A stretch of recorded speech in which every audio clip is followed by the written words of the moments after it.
Ganito po kapino yung ating cashew nuts para maganda po yung texture ng ating macaroons. Sa pagsukat naman po ng ating dry ingredients or dito sa ating cashew nuts at saka yung ating powder sugar, gumamit po ako ng tablespoon para hindi po magiging siksik yung ating ingredients, para hindi po kayo magkamali kapag gumawa po kayo nito. Dapat po tablespoon lang po, maglagay po kayo ng almost, tsaka nyo po ilagay dito sa ating measuring cup. Or kung mayroon po kayong digital scale, mas accurate po siya. Pero kung wala naman po, sundan nyo na lang po yung ginagawa ko. Gumamit po kayo ng tablespoon kapag nagme-measure po kayo ng inyong dry ingredients. Same lang din po dito sa ating powder sugar. Gumamit din po ako ng tablespoon. Maglalagay tayo dito sa ating measuring cup. Wag nyo pong diretsong ilalagay yung inyong measuring cup dun po sa lagayan ng inyong powder sugar, kasi ang mangyayari po, mapaparami po yung lagay ng inyong powder sugar kasi magiging siksik po siya. Kaya kapag gumawa po kayo ng macarons, magtataka po kayo kung bakit po mali po yung nagawa nyong macarons, kasi dapat po dito accurate po lahat ng ating ingredients. Kaya pinapakita ko po by grams at saka by cups po, para po sa mga walang digital scale, pwede pa rin po silang gumawa gamit po ang cups measurement lang po. Kahit po sa mga tinapay ko, ganun din po ako magsukat ng aking flour. Gumamit po tayo ng tablespoon para hindi po magiging siksik yung ating flour na gagamitin. Lalo na po dun sa mga walang digital scale, ganun po yung method na gagawin nyo po dapat.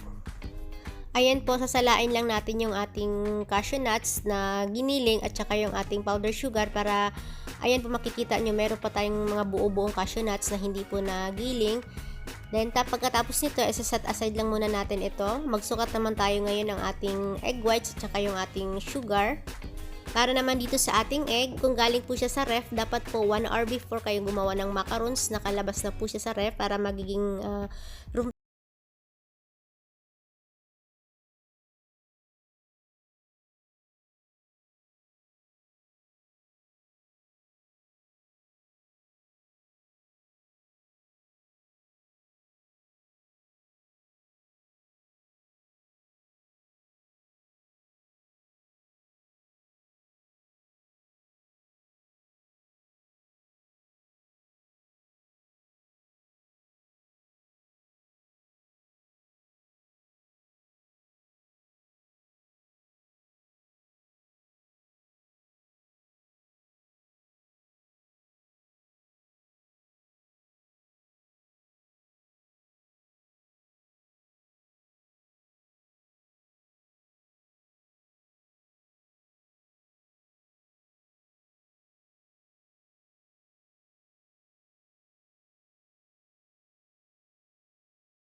Hindi po natin kailangan mag-ingat, hindi kagaya po pag gumagawa tayo ng chiffon na kailangan mag-ingat tayo sa pag-fold ng ating butter mixture. Dito po kahit mabilis po yung paghalo natin, kasi kailangan po natin i-deflate yung ating meringue para po makuha po natin yung tamang consistency ng ating macarons or dito sa ating mixture.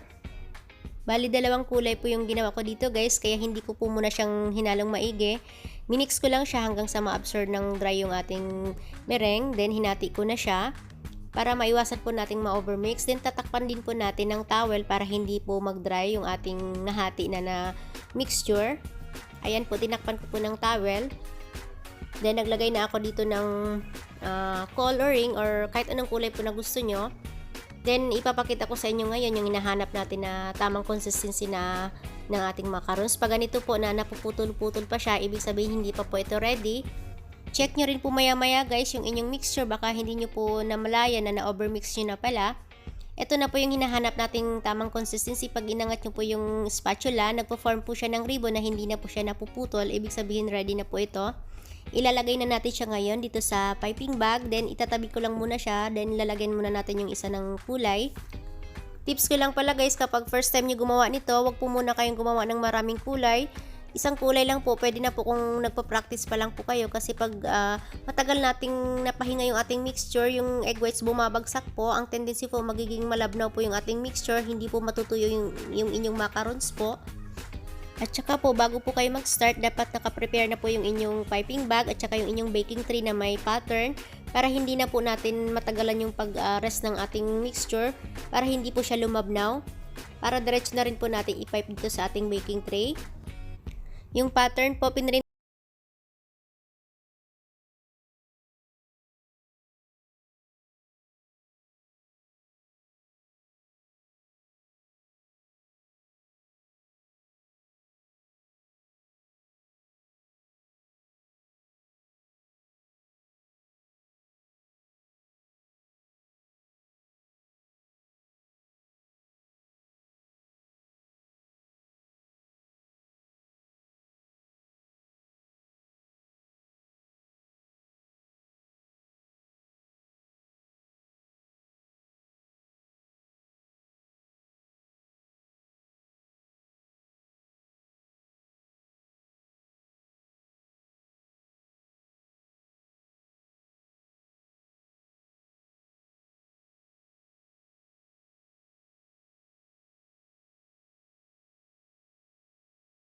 dalawang oras ko pong pinatuyo yung aking macarons, depende po sa humidity sa inyong area po.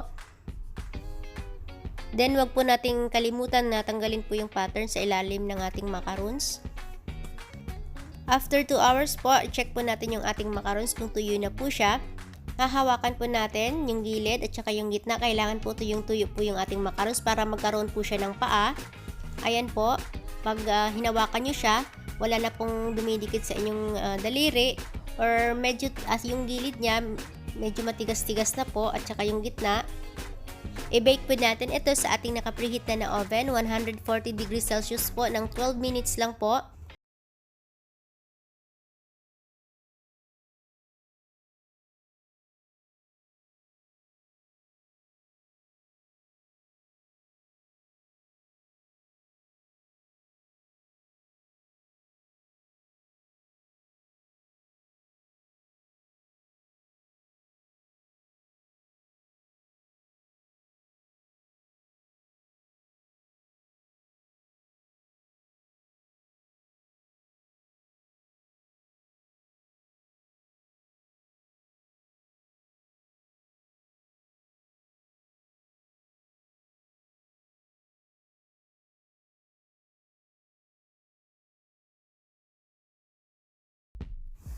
Sa mga beginner po dyan, huwag po tayong matakot gumawa ng macarons. Normal lang po yung magkakamali tayo sa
Wala po siyang halos pinagkaiba dun sa almonds guys. Ang pinagkaiba lang po, medyo mura lang po itong cashew nuts compare po sa almonds.